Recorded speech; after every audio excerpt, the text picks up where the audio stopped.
You see, ini view yang sama. Paradigm yang berbeda. But what you choose to see, it is Shakila. They don't even know what is peluang. Dia orang taunya perlu uang, nggak tahu peluang.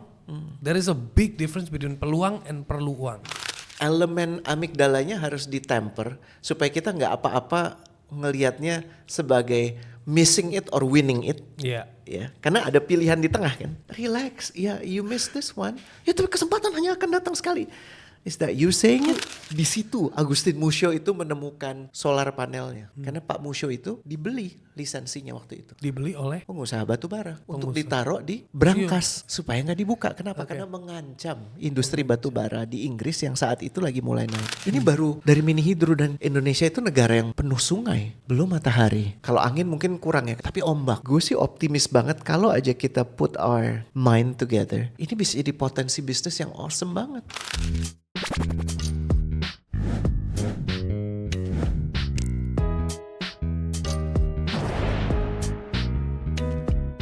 Kayak gue dulu mungkin salah ngomong dulu, mungkin zaman-zaman gue umur 18, mungkin gue salah ngomong. Calling gue entrepreneur sebenarnya zaman itu gue memang udah nek kalau bokap gue itu di toko tekstil kerjanya pakai meteran kayu tuh nggak lo, yang 1 meter. Gue udah bilang babe gue dari umur 9 tahun, gue nggak bakal pegang itu kayu meteran, oke? Berani juga loh. It's not meant for me. Dan gue udah ngomong itu dari gue 9 years old, and I don't know how, but I just said that, gitu. Terus, you asked me earlier, do I have a sibling? I had a sibling. He was alive till the age of 8. So di umur 9 years old, I told my dad, I'm going to go to United States. I will make the money. He is going to take care of you guys. Don't worry about me. But when he passed away, biasa kalau kakak tuh adiknya pas away sedih, gue langsung kepala gue tepok dulu. Now I'm supposed to take care of them. My dream is scattered. Okay, is that a calling at the age of 9? Very good question. I don't know. Tapi semua itu Itu kalau Shakila atau Shakila. Yeah. Karena gini, ada yang lo suka, ada yang nggak suka. Kan lo nggak bisa jelasin ya. Ya. Tapi you just membahasakannya gimana ya? Kayak lo mendapatkan dimanapun kita, dalam keadaan apapun kita, itu semua tanda sebenarnya. Tanda. Ya kan? Semakin lo punya kemampuan membaca tanda, semakin baik respon lo. Yes. Saat itu lo masih 9 tahun. 9 tahun menurut gue usia yang sangat muda untuk bisa ngomong ke ayahnya, sebuah figur otoritas di dalam keluarga, di dalam hidup lo, dan lo bisa mengatakan gue gak mau. Iya, menurut gue dengan respon lo yang saat itu mungkin terbatas yang dimiliki oleh anak 9 tahun, lo udah mengekspresikan apa yang menurut lo panggilan. Iya. Gitu. Jadi memang what we like, what we don't like. Yes. What we enjoy, what we don't enjoy.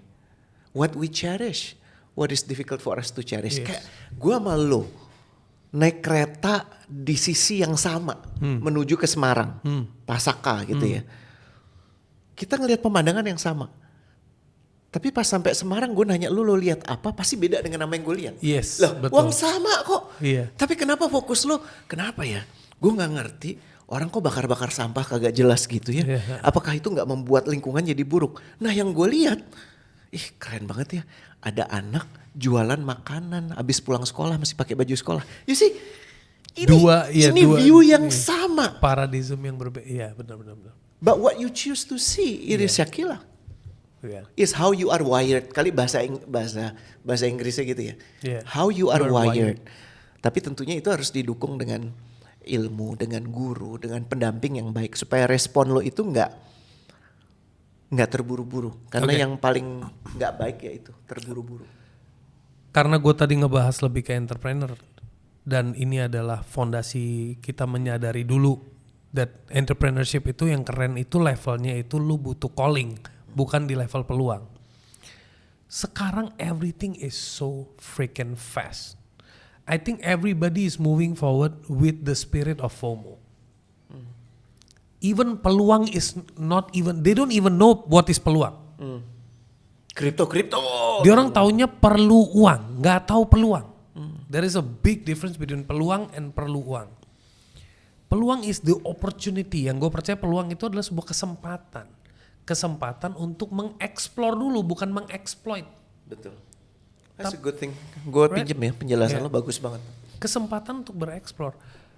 And in my case, when I discuss with my team and everything, I go even backwards. Kesempatan bereksperimen. Yes.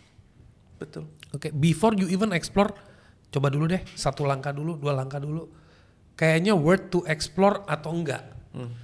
Itu aja udah one step below explore. Tapi sekarang orang pokoknya lo hajar Sikat. aja, do it aja, Masuk dulu. take action aja, nanti mikir. As a person who has been an advisor in the C-levels, gue pengen tanya yang namanya decision making, fast, speed, decision making, situational, itu dengan pengalaman lo, how do you see all these things happening? Very good question, Sunil. I'm not a neuroscience, tapi gue sempat sedikit-sedikit belajar. Gue menjelaskan menggunakan angle ini, memahami mungkin audiens lo lebih paham gitu ya. Kalau yang aki-aki penjelasan gue akan sedikit berbeda. The way our brain is wired, now we understand some idea of it. They are component of the brain.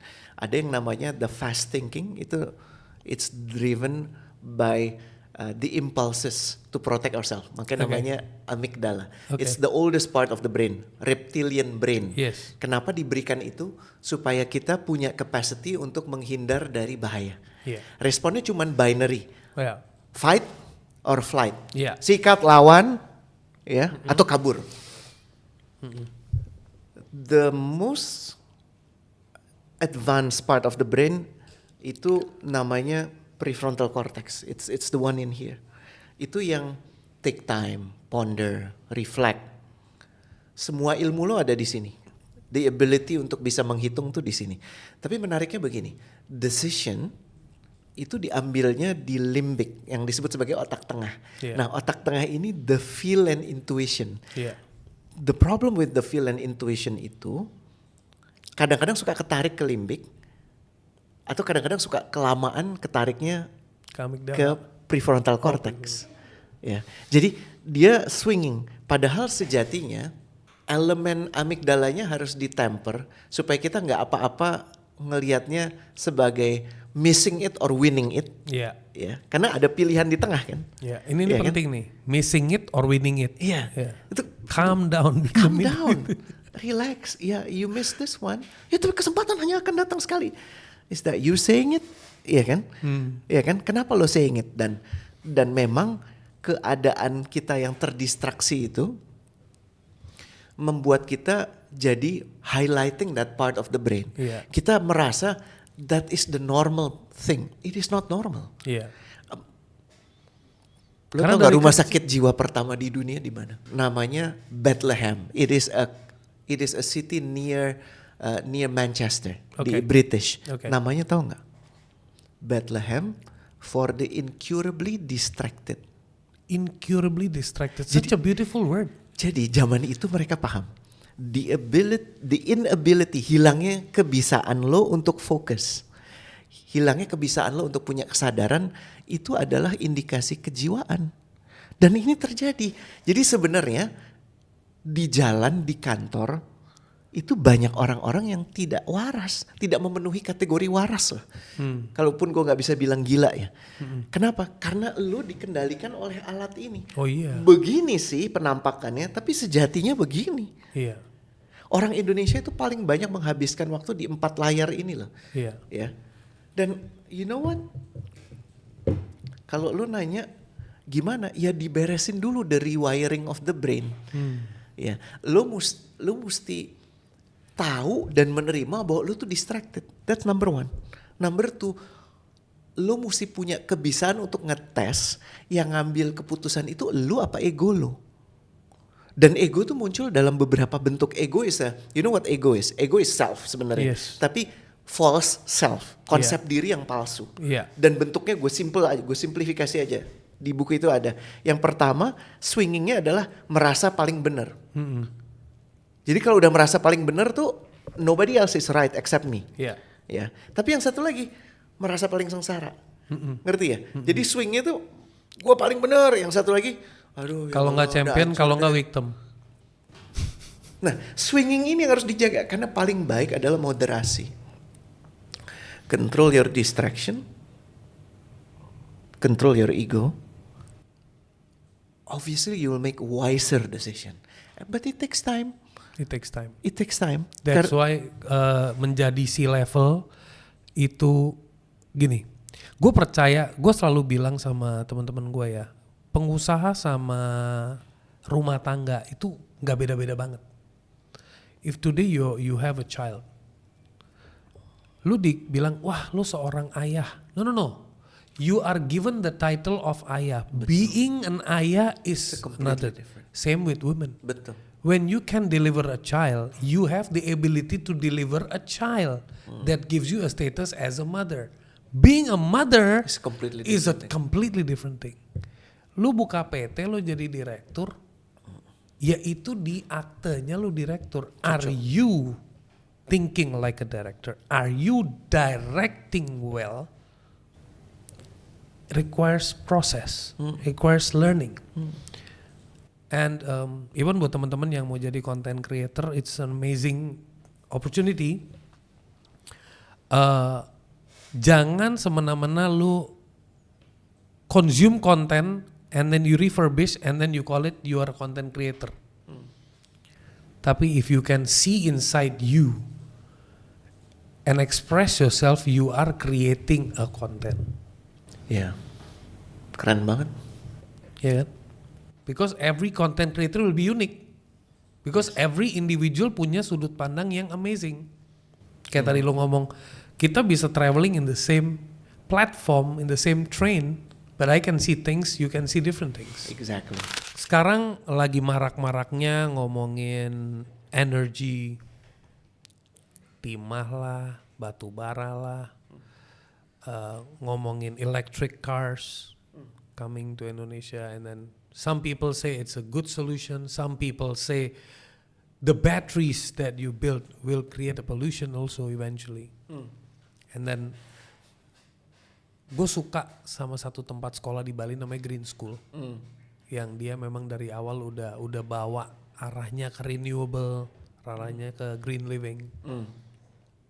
And tadi you did mention that one of your callings are in renewable. Can you share something about it? Gue sangat peduli dengan udara sih sebenarnya. Jadi we live in Jakarta dan unfortunately walaupun pemimpin kita bilang seluruh dunia sama, ya katanya polusi itu terjadi di seluruh dunia, ada benar dan ada enggaknya. Ada negara-negara yang memang diuntungkan udara kotanya baik gitu, dan kita sama sekali nggak baik. Kalau gue kasih ilustrasi, mungkin kalau lo pergi ke luar negeri, ke area kayak misalnya New Zealand yang clear banget gitu ya, Oh, weathernya. New Zealand ya memang clear. Ya, atau ke Scandinavian country or even Japan, pas lo balik ke sini dalam sepekan pasti lo akan ada pileknya, sakitnya gitu. Kita bahkan tidak bisa merasakan hak azazi menghirup udara yang baik. Itu panggilan utamanya itu, dan gue merasa problem terbesarnya ada di cara pandang kita yang jangka pendek banget, short sightedness terkait energi. Iya betul, kita butuh energi untuk bisa berkembang, berkeluarga, berbisnis, semua butuh energi. Yeah. Tapi kalau setiap kali lo nyolok handphone lo tahu lebih dari 90% itu dari sumber yang merusak lingkungan. Gue merusak lingkungan ini dengan sangat hormat kepada kawan-kawan yang berkecimpung di batu bara. Gue tahu cuannya gede banget. Tapi lo pernah gak sih mampir ke site batu bara? Yeah. Dan menariknya, ada gak sih pemilik perusahaan batu bara yang memilih tinggal di dekat site-nya? Ada gak? Nggak ada. Nggak ada. Nggak ada. Ya, artinya apa? Ya memang itu kemudahan yang diberikan untuk sementara waktu. Tapi kalau sementara waktunya diperpanjang jadi selama-lamanya, menurut gue nggak baik. Yeah. Dan renewable itu adalah satu kesadaran bahwa kita ini dipinjamkan atas alam ini. Dan kita harus mempertanggungjawabkan semua pilihan-pilihan kita. Ya memilah sampah, ya kan, walaupun ternyata juga nggak terlalu ngefek kalau kemudian disatuin lagi gitu ya, tidak pernah ada upaya terstruktur seperti Singapura ya. Tapi yang paling krusial adalah bagaimana dari energi, dan gue mendapati ini, gue tanya sama lo deh. Renewable paham ya maksudnya, jadi dari Iya. sumber-sumber terbarukan, Yes. solar, Iya. air gitu Iya. ya, ombak, angin. Sekarang gue nanya sama lo deh, Indonesia, potensi renewable-nya, dari potensi renewable-nya, apabila kita ingin switch ke renewable, itu kira-kira butuh berapa persen dari potensi renewable itu? Jadi katakanlah potensi renewable itu 100, ya, renewable semua nih. Untuk bisa memenuhi kebutuhan energi Indonesia saat ini, itu kira-kira butuh berapa persen? Ini 100 ya, dan bisa jadi bertambah loh, karena kan ada potensi yang kita belum ketahui. Iya. Tapi kira-kira berapa persen? 20%? 20. Less than 15. Oke. Can you imagine? Jadi sebenarnya ya Dari resource-nya, dari potensinya. dari Jadi nggak potential butuh. resource nggak perlu Nggak ambil butuh. segitu banyak. Nggak butuh. Kalau lo pernah dengar kisahnya namanya Agustin Musho, lo pernah dengar nggak? Belum. Agustin Musho itu adalah penemu panel surya pertama di dunia. Oke. Tahun 1800-an bro. Oke, 1800-an. Yes. Way before. Dan tahu nggak? Iya. Itu jadi salah satu yang paling hits kalau lo Google ya, Agustin Musho. Sekarang di Prancis tuh ada Musho Center. Waktu itu lagi ada l'exposition du monde. Jadi ada eksposisi dunia, jadi kayak World. Kalau sekarang apa yang kemarin di Dubai terakhir itu namanya apa? World Expo. Ya, World Expo. Dia ditampilkan di World Expo sama waktunya dengan waktu Menara Eiffel lagi baru mulai dibangun. Oke. Dan bagian dari Liberty itu baru mulai dikirim ke Amerika Serikat sebagai hadiah dari pemerintah Prancis. Oke. Itu di situ Agustin Musho itu menemukan solar panelnya. Pernah dengar gak? Baru denger dari lo nih sekarang. Tahu gak kenapa? Karena gue juga dikasih tahu. Karena Pak Musho itu dibeli lisensinya waktu itu. Dibeli oleh Pengusaha batu bara untuk Pengusaha. ditaruh di brankas. Ditaruh di museum. Ditaruh di brankas. Oh, di brankas. Supaya nggak dibuka. Kenapa? Oke. Karena mengancam industri batu bara di Inggris yang saat itu lagi mulai naik. Yes. Itulah capacity kita to make awesome mistakes. Oke. Ya. Dan atas nama short term, yang long term dikalahkan. Dan menurut gue kalau waktu itu saja diizinkan, paling nggak dikasih kesempatan lah. Untuk Kita- bereksperimen lah, untuk diimplikasikan atau di-apply mungkin ya. Kita punya dunia yang sama sekali berbeda saat ini. Tapi enough apa yang sudah terjadi, jadikan itu sebagai pelajaran. Menurut gue kita yang harus menyuarakan sekarang bahwa langit biru itu hak kita. Bukan terserah angin. Kalau ada angin baru kita bisa napas sedikit. Yang disalahin jadinya angin. Lu nyadar lu punya calling di renewable kapan? Pas gue diajak sama, pas mulai nyari-nyari kenapa sih kita butek banget. Gue berpikir tuh kendaraan bermotor. Nggak, kendaraan bermotor tuh kontribusinya I think is only itu gede ya 25%. Dan ini over time semuanya akan phase out yang namanya fossil fuel. Akan ada solusi terkait baterai yang bisa didaur ulangkan. Gue yakin banget itu ya. Tapi yang paling besar itu adalah untuk apa yang namanya polusi itu datangnya dari mana? Dari pembakaran tenaga batu bara, uap PLTU, gitu. Lalu gue diajak sama bekas bos gue yang sekarang sedang menggeluti perusahaan renewable, namanya Tamaris, pergi ke area di mana dia punya mini hidro. Mini hidro tuh jadi kayak sungai, kan dari hulu ke hilir, dari hulunya dibelokin dikit bro, terus dimasukin ke waterway. Terus diterjunin untuk masuk ke turbin dan menggerakkan turbin itu. Iya. Terus akhirnya dibalikin lagi. Jadi Iya. the water is not being taken. It's just being redirected. Yes. Ya. To me it was overwhelmingly inspiring.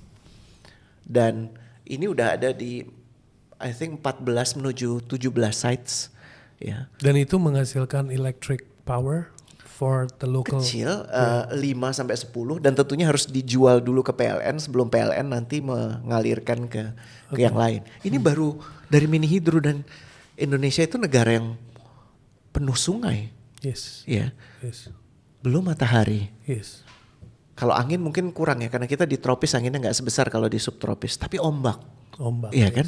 Dan gue sih optimis banget kalau aja kita put our mind together. Ini bisa jadi potensi bisnis yang awesome banget. Dan termasuk juga mengajak kawan-kawan yang sekarang kemarin itu invest di batu bara karena cuan, lo kan udah cukup kaya menurut gue.